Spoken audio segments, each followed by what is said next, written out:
Hi everyone, this is our channel Around My Story. Please like, share and subscribe. Avant cet été, je n'avais aucune expérience des applications de rencontres. Tinder n'a été lancé que 2 ans après la fin de ma relation à long terme.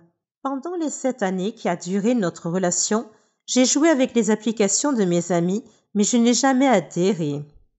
Me retrouvant soudainement célibataire au début de l'été et ayant désespérément besoin de distraction, j'ai plongé la tête la première dans la piscine des rencontres en ligne. J'ai commencé avec Tinder parce que ma ville est trop petite pour autre chose et que mon cœur, froid et mort, voulait des rencontres occasionnelles. Rien de sérieux. C'est le but de Tinder. Tinder a répondu à la plupart de mes attentes. J'ai eu une poignée de rendez-vous, j'ai rencontré des gars cool et d'autres pas si cool. Et j'ai traîné avec quelques personnes vraiment intéressantes, comme un DJ radio qui gère une entreprise de mariage à côté. Ce que je n'attendais pas de Tinder, cependant, c'est que la plupart de ces interactions ont commencé à me faire sentir bien dans ma peau. Je veux dire, vraiment bien dans ma peau. Comme toutes les femmes du monde, je n'ai jamais été satisfaite de mon corps. Je fais du 44, je suis étiquetée grande taille et j'ai porté des lunettes par intermittence toute ma vie. Lorsque je sors avec mes amis, je ne suis jamais la fille que l'on drague, avec qui on flirte. Depuis que j'ai atteint la puberté et que j'ai pris conscience de la différence entre ce qui est attirant et ce qui ne l'est pas, j'ai toujours pensé que je jouais le rôle de la grosse amie, qui se contente de rester assise et de sourire. Bien sûr, j'ai eu des petits amis, mais ils ont toujours été mes amis avant tout.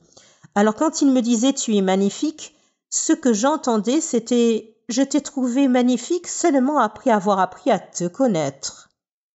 Je n'ai pas tout de suite pensé que tu étais jolie. Je sais que le fait que quelqu'un soit attiré par votre personnalité est plus important que le fait qu'il pense que vous êtes mignonne, mais je ne détesterai pas qu'un seul gars qui ne me connaît pas du tout me dise que je suis attirante. Les amis, la famille et les petits amis, je ne les crois pas, mais un parfait inconnu, cette personne, je pourrais bien l'écouter. Cela nous ramène à Tinder. D'une de mes premières nuits d'utilisation de l'application, un ami et moi étions assis sur ma terrasse et décidions sur qui se matcher. À chaque fois que nous disions « cela se match », nous rions et regardions un peu plus les profils des gars. Après la 3e correspondance, j'ai dit « ces types me jugent juste sur mon apparence, non ?» Mon ami a hoché la tête. « Donc ils ne font que se matcher parce qu'ils me trouvent mignonne ? Ou est-ce qu'ils swappent toutes les filles ?» Nous en avons conclu qu'il était évident que certains des gars swipaient sur chaque fille, mais que les chances que chaque gars fasse ça étaient minces. On a glissé un peu plus. Quand j'ai commencé à correspondre avec des gars qui étaient classiquement beaux, eh bien, je ne vais pas mentir, c'était vraiment bien. Un mec sexy me trouve vraiment attirante ? Quoi ? Non. Comment c'est possible ? Puis les messages ont commencé. Certains sont allés droit au but en disant « tu es vraiment jolie ». D'autres ont d'abord engagé la conversation avant de faire des compliments ici et là. Je sais que c'est ainsi que les gens fonctionnent sur Tinder, mais gardez à l'esprit que je ne suis pas du tout habituée à cela.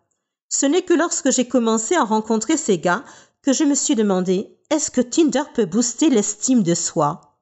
2 gars m'ont demandé comment une personne aussi jolie que moi était encore célibataire. J'ai eu un rendez-vous avec un gars qui m'a dit en espagnol que j'étais belle. Un autre gars que j'avais rencontré plusieurs fois m'a demandé « Tu cherches quelque chose de sérieux ?» J'ai répondu en riant comme une folle. Ce n'est pas la question qui m'a surprise. C'est le fait qu'elle vienne d'un type incroyablement séduisant et en pleine forme. Parce que oui, je suis superficielle. Et je ne passe à côté que sur les types que je trouve physiquement séduisants. Quand j'ai fini de rire, j'ai dit quelque chose de maladroit comme « Oh, peut-être, je veux dire, je ne suis pas contre ». Mon esprit, cependant, disait « Tu es sérieuse ? Tu t'es vue ? Tu m'as vue ?» En fait, je n'étais pas séduisante, mais je savais simplement comment bien m'habiller. Je me suis retirée dans ma coquille malsaine. Peu de temps après ce type, j'ai traîné avec un étudiant en médecine gentil et ringard qui était en ville pour les vacances. On s'entendait bien. Le lendemain, lorsque nous nous sommes retrouvés, il semblait choqué que je sois sortie une 2e fois avec lui. Il n'arrêtait pas de répéter « Tu es si belle !» Je n'ai jamais l'occasion de faire des choses comme ça. Je ne sais pas comment répondre au compliment. Mad Boy a secoué la tête. Il a dit « Ne fais pas ça. N'aie pas honte de ton corps, tu es si séduisante. Tu t'es vue.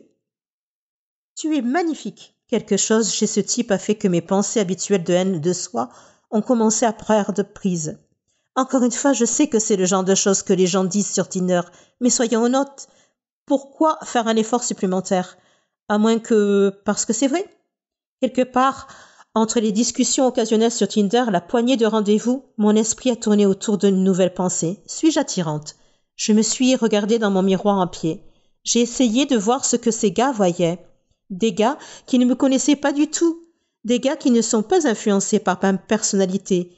Et des gars qui n'ont aucune raison réelle de me complimenter. Parce que je ne recherche pas une relation de sitôt. Tout à coup, je commence à le voir. Là où je voyais des bosses disgracieuses et un ventre que je rentrais avant d'éteindre la lumière, je vois maintenant un corps sain, bien dessiné et, osons le dire, mince. Mes amis, ma famille et mes petits amis m'ont toujours dit que j'étais séduisante. Mais ce n'est que lorsque ces inconnus ont commencé à le répéter encore et encore que j'ai commencé à l'entendre. Alors, qu'est-ce qui booste l'estime de soi? Tinder ou les simples rencontres? Ou est-ce qu'ils fonctionnent l'un avec l'autre? Parce que sans Tinder, je ne sortirais probablement pas du tout. Sur le plan romantique, j'ai tendance à ne pas me mettre en avant. En général, je n'ose pas aborder un homme et essayer de flirter avec lui par peur d'être rejetée. Avec Tinder, cependant, le simple fait de correspondre avec quelqu'un semble atténuer la peur du rejet. Que vous ayez trouvé une personne parce qu'elle est vraiment intéressée ou parce qu'elle a dit oui à tout le monde? Le fait de voir le message, c'est une correspondance, atténue un peu la tension qui accompagne les rencontres. Que ce soit grâce à Tinder ou non, ces derniers mois, j'ai découvert une nouvelle confiance en moi. Quand quelqu'un me complimente, je lui dis merci au lieu de répondre par une blague sur la haine de soi. Lorsque je rencontre quelqu'un pour la première fois, je m'efforce d'être aussi bavarde et sarcastique que d'habitude, au lieu d'être timide et silencieuse. J'ai flirté avec des hommes et j'ai même donné mon numéro à un musicien au hasard. Pour une fois dans ma vie, j'ai l'impression d'être quelqu'un qui vaut la peine d'être fréquenté, plutôt que de craindre que ma moitié soit trop bien pour moi. Est-ce que Tinder m'a donné cette confiance en moi? Ou est-ce que je deviens simplement plus vieille ou sage? Je n'en suis pas sûre, mais ce que je sais, c'est que je ne vais pas arrêter les rencontres en ligne de sitôt. À l'âge de 15 ans, je m'occupais de ma mère malade, de mon père alcoolique et de mon jeune frère. Je travaillais dans une pizzeria pour que ma famille ait de quoi manger. Ma mère souffrait d'une maladie mentale. Ses hallucinations étaient effrayantes. Parfois, elle détruisait des choses dans la maison. Mon père se rendait physiquement malade en buvant trop. Il était souvent en retard au travail et sa vue se détériorait. Je devais m'occuper de mon frère de 6 ans. Je restais éveillée la nuit et lorsque je m'endormais enfin, je faisais des cauchemars dans lesquels je voyais mon père mourir ou mon frère être emmené. Pour faire face au stress, j'ai commencé à faire des choses comme mon père à l'automne de ma première année de lycée. Cela a détendu tous les muscles de mon corps. J'ai bien accueilli l'engourdissement, mais mon père n'en a pas fait une bonne image. J'ai donc arrêté et essayé une autre drogue à la place. Un jour, au printemps de ma première année, mon ami m'a offert une pilule. J'ai hésité, puis j'ai accepté. 20 minutes plus tard, je me sentais heureuse et légère, comme si mon corps était un nuage. Tout le stress et les soucis concernant ma famille ont disparu pendant des heures. Après cette seule pilule, j'en voulais plus. Mon ami connaissait un dealer, alors je lui donnais l'argent et il m'en donnait plus. Ces pilules n'étaient pas bon marché et mon salaire de la pizzeria n'était pas suffisant. J'ai demandé à mon ami « Tu connais quelqu'un qui pourrait me trouver un meilleur emploi ou autre chose ?» Il m'a répondu « Pas